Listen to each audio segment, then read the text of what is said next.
민수기 22장에 보면 발람이라는 선지자가 나귀와 대화하는 기이한 장면이 나와 있습니다. 그는 어떻게 하다가 나귀와 이야기를 하게 된 것일까요? 옛날 메소포타미아에 발람이라는 사람이 있었는데 원래는 선량한 하나님의 선지자였으나 점점 탐욕에 빠져 하나님을 저버리게 된 사람이었습니다. 하지만 그는 스스로 여전히 지극히 높으신 하나님의 종이라고 공언하고 다녔습니다. 어느 날 가나안 근처 모압 왕이 기별을 보내와서는 돈과 명예를 원하는 대로 줄 테니 가지고 있는 능력으로 이스라엘 백성들을 저주하여 그들이 가나안을 차지하는 것을 막아달라고 하였습니다. 발람은 주변 나라들로부터 오는 소문을 통해 이스라엘이 이집트를 나와 홍해를 건너 여러 나라를 멸망시키고 가나안 근처까지 왔다는 소식을 들었습니다. 이는 하나님께서 이스라엘 백성들을 인도하고 계신다는 뜻이었고 하나님의 선지자였던 발람은 이를 익히 깨달아 알고 있었습니다. 모압 왕이 같이 가서 이스라엘을 저주하며 그들을 막아달라고 유혹하였을 때 발람은 그 유혹을 거절하여야 하였지만 돈과 명예가 너무나도 탐났던 그는 하나님께 어떻게 해야 할지 물어본다고 하며 왕의 사신들을 되돌려 보내지 않았습니다. 이러한 발람에게 하나님께서는 다음과 같이 말씀하셨습니다.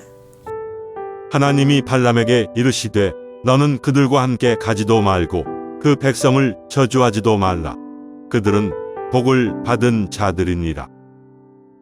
하나님의 말씀으로 발람은 어쩔 수 없이 그 사신들을 돌려보내게 되었고 이렇게 주저하는 발람의 태도로 모압 왕은 그가 더 많은 돈과 명예를 원한다고 생각하여 더 큰 보상을 주겠다고 하였습니다.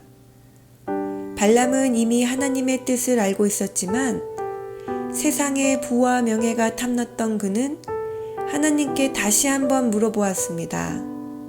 하나님께서는 발람이 마음속으로는 이미 가기로 결정한 것을 아시고는 가라고 허락하시는 대신 하나님께서 주신 말씀만 하라고 하셨습니다. 그 다음날 아침 일어나 보니 사신들은 이미 포기하고 떠나버렸고 이를 알게 된 발람은 왕이 약속한 돈과 명예를 잃어버리게 될까 겁이 나 이스라엘을 저주하겠다고 마음을 굳게 먹고 그 사신들을 뒤쫓아가기 시작하였습니다. 발람은 그가 항상 타고 다니던 나귀를 타고 급하게 길을 재촉하였습니다. 이때 나귀가 길에서 벗어나 엉뚱하게 근처 밭으로 들어가는 것이었습니다.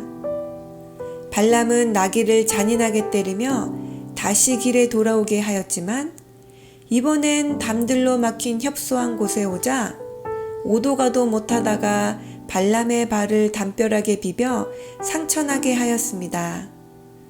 발람은 부귀영화를 놓칠까 마음이 매우 급한데 나귀가 빨리 안 가고 지체하자 크게 화내며 나귀를 무자비하게 때렸습니다. 이것을 보신 하나님께서는 나귀의 입을 여셨습니다. 여호와께서 나귀 입을 여시니 발람에게 이르되 내가 당신에게 무엇을 하였기에 나를 이같이 3번을 때리느냐.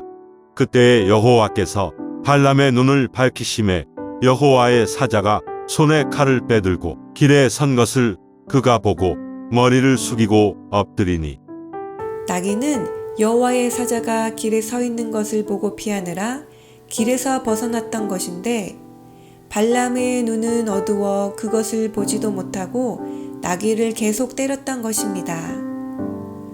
나귀가 피하지 않았더라면 발람은 하나님의 천사에 의해 이미 죽었을 것입니다. 하나님의 사자를 본 발람은 두려워 다음과 같이 말하였습니다. 내가 범죄하였나이다.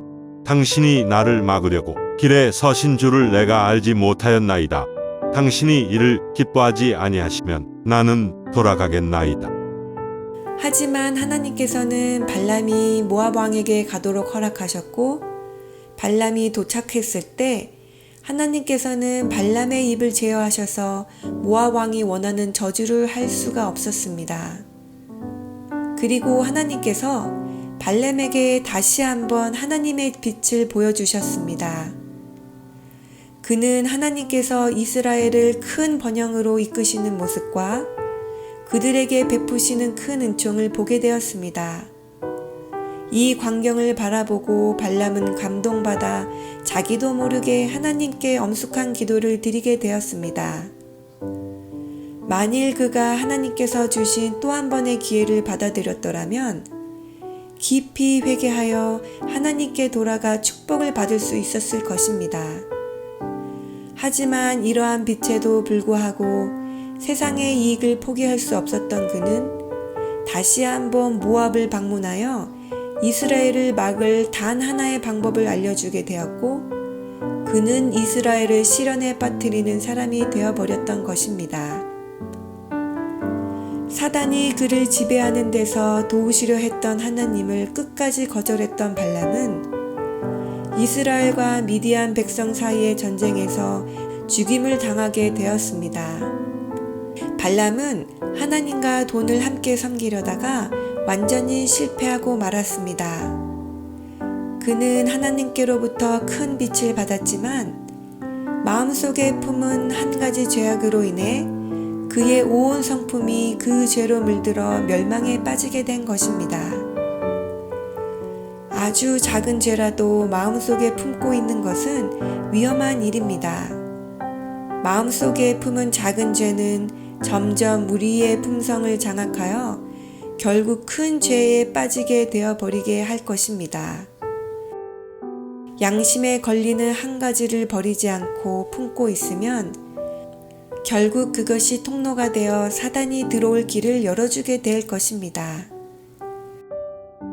가장 안전한 길은 다윗이 했던 것처럼 진실한 마음으로 날마다 기도하는 것입니다. 내가 주의 길을 가도록 붙잡아 주셔서 내 발이 미끄러지지 않게 하소서.